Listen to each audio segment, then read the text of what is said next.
of course, as we all know, rents at the moment are up to sky-high levels, aren't they? Who would have thought that in the last 2 years we've seen rents basically go up by a third, it seems? And because of that, landlords can seem to be quite picky about the tenants they can and can't have. But the law apparently will soon be changed regarding that.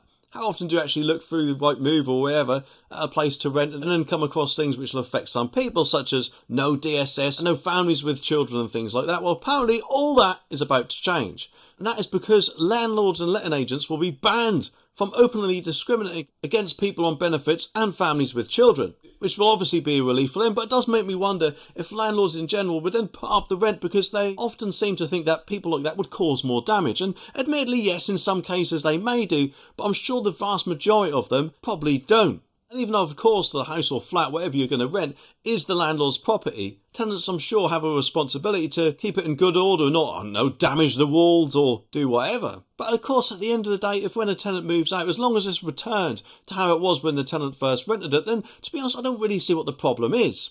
Probably with people on benefits, there is this sort of stigma that they won't pay their rent.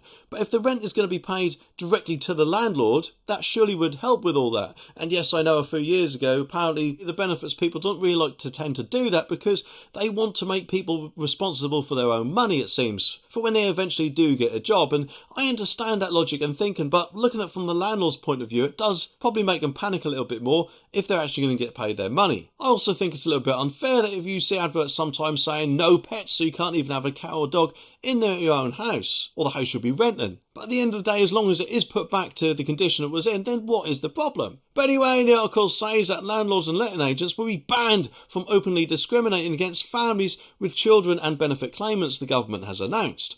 And adverts for homes that carry terms no children or no DSS would be illegal under the plans which the government has added to the Renters Reform Bill. And this legislation has apparently gone through Parliament, so who knows how long that would take to get through. Probably, hopefully, sometime next year. And Housing Charity Shelter has previously estimated that 289,506 families are affected by the no kids stipulation. And the ban will apparently cover properties in England and Wales.